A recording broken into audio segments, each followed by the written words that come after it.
poinnya adalah transfer data. Ya. Nah, ini gimana untuk memastikan bahwa ini tidak menyalahi Undang-Undang Perlindungan Data Pribadi? Oke. Berdasarkan Undang-Undang Perlindungan Data Pribadi, transfer data antar negara, ya, antar negara itu harus berdasarkan ketentuan-ketentuan di mana kedua negara itu, misalnya Indonesia dengan Amerika itu memiliki lembaga atau badan perlindungan data pribadi.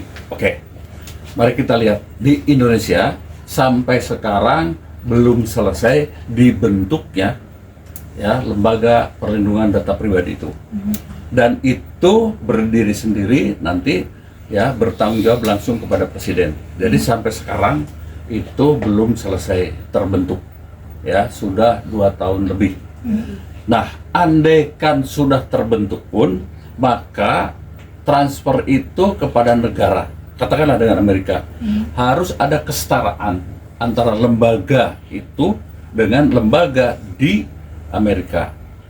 Nah, konon di Amerika itu tidak bersifat nasional, itu perlu diperdalam.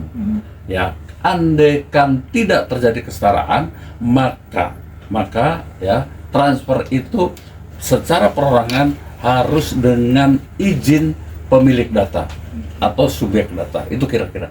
Oke, kan karena sekarang belum ada badan setingkat itu atau petugas setinggi itu, berarti artinya ini menyalahi undang-undang. Saya kira begini, undang-undangnya di situ belum diselesaikan. Ya, harusnya ada perpres mengatur tentang lembaga itu.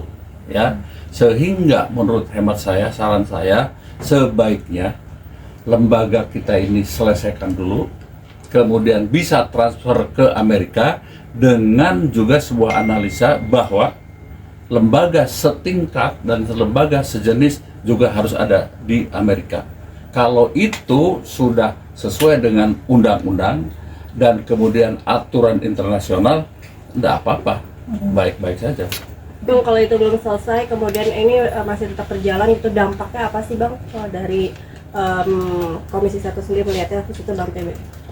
Ya, saya kira kan data pribadi harus dilindungi, ya, karena di situ menyangkut data-data, misalnya yang paling masalah itu kan data kesehatan, ya kan? Kalau sekian 280 juta warga negara, oh di Indonesia itu penyakitnya ini dan sebagainya, itu juga kan secara finansial bisa menjadi marketing untuk obat-obat tertentu dan sebagainya, dan lain-lain sebagainya, termasuk masalah-masalah keamanan, masalah pertahanan, masalah lain dan sebagainya. Itu ya, ini masalah data pribadi. Untuk itu sudah jelas dan tepat bahwa data pribadi itu dilindungi dengan undang-undang, dan tentu ketika negara mentransfer antar negara itu ada aturannya. Oke. Tapi kalau hal-hal semacam ini sebenarnya harus koordinasi dulu atau tanya dulu lah gitu ke DPR nggak sih sebenarnya? Teknisnya gimana sih Bang? Begini, saya kira di pemerintah juga waktu kita membentuk undang-undang kan ada dari pemerintah, ya sebaiknya ya diskusikan di intern kabinet ya, untuk supaya tidak kemudian serta-merta secara gegabah membuat penandatanganan seperti itu sementara kita belum siap.